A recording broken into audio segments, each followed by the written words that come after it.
The Grandest Game by Jennifer Lynn Barnes. Chapter 42, Gigi. What the hell did you just do? Knox went still. Brady let loose of him.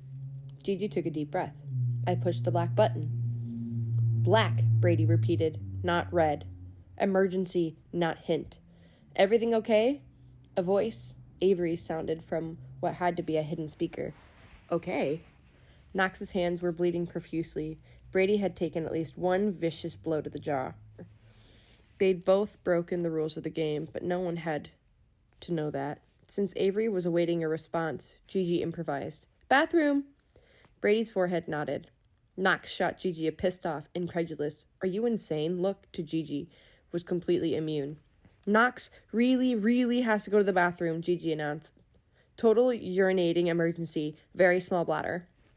There was a sound that might have been a snort on the other end of the line. Gigi was pretty sure that Avery wasn't the one snorting, but whichever Hawthorne she'd heard, Jameson, it was totally Jameson, didn't say a word. Avery didn't say anything else either. As the second section of the chamber wall whirled to reveal an opening to what looked to be a well-lit corridor containing exactly one door, presumably to a bathroom. Thank you, Gigi called the game makers. There was no reply. They were gone. Say one more word about my bladder, Knox warned Gigi, and I will end you.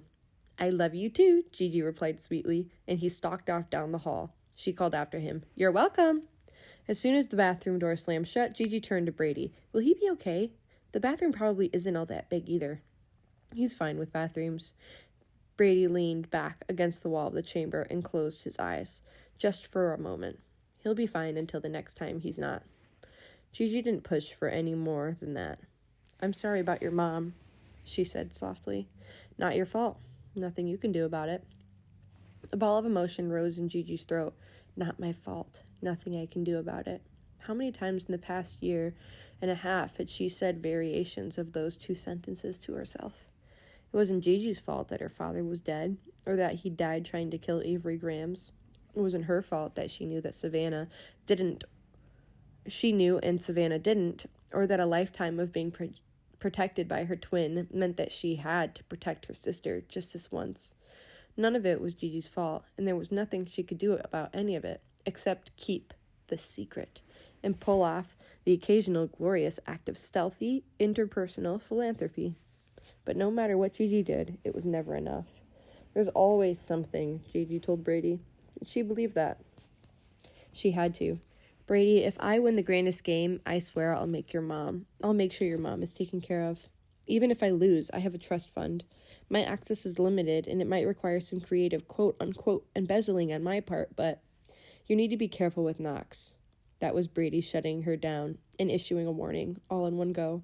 He's done well enough the last few years. Went to college, got a job, but no matter where he goes or what he does, the dark place is always waiting. And Knox Landry doesn't think about morality the way you or I do. He isn't someone you can redeem, Gigi. And when I tell you that he can be dangerous, I mean it. For some values of the word dangerous, Gigi agreed amiably. For all of them, Brady studied her. Do you know how the two of us met? I'd just turned 6 and had already skipped 2 grades. Knox was 9.5 and had been held back 1. We were in the same class, but he never said a word to me until the day he beat up a kid who was beating on me. You're not really selling me on Knox's villain origin story here, Gigi warned.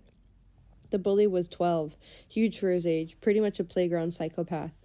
Knox was half his size, 3 times as vicious, and completely out of control. Like a scrawny, pissed-off little berserker. To this day, I have never seen anyone fight like that. Brady gave a subtle shake of his head. Afterward, when I tried to thank my utterly unhinged semi-feral defender, Knox told me to piss off. Gigi wondered if she threw herself into good listener mode with everything she had. Would Brady tell her the rest of it? How he and Knox had become like brothers? What kind of training they'd done? Who Severin was? Who Calla was? Gigi knew better than to push for any of the answers she really wanted. What did you do after scrawny berserker Knox told 6-year-old kid genius Brady to piss off? Little punk decided we were going to be friends. Knox stepped back into the chamber. His hair was sopping wet, like he'd doused it, and his face, repeatedly. Nerdy little pain in my ass just wouldn't give up. He started bringing 2 lunches to school each day, and it wasn't like I was going to turn down food. Knox looked away. Eventually, I started eating dinner at his house, too. Every night. My mama's a good cook, Brady said, and the fact that he'd mentioned his mama at all reminded Gigi of the way the fight had gone out of Knox the moment he'd heard about Brady's mother's cancer. Dinner at Brady's house, cooked by Brady's mama, every night. They really had been like brothers, and Gigi knew to the depths of her soul that they needed a moment, alone. Maybe they would actually talk to each other, maybe they'd just focus back on the riddle. But either way, Gigi had to at least give them a chance.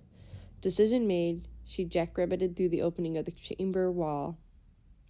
Bathroom, she called back in explanation. Though, for the record, my bladder is actually quite large. Chapter 42 is done.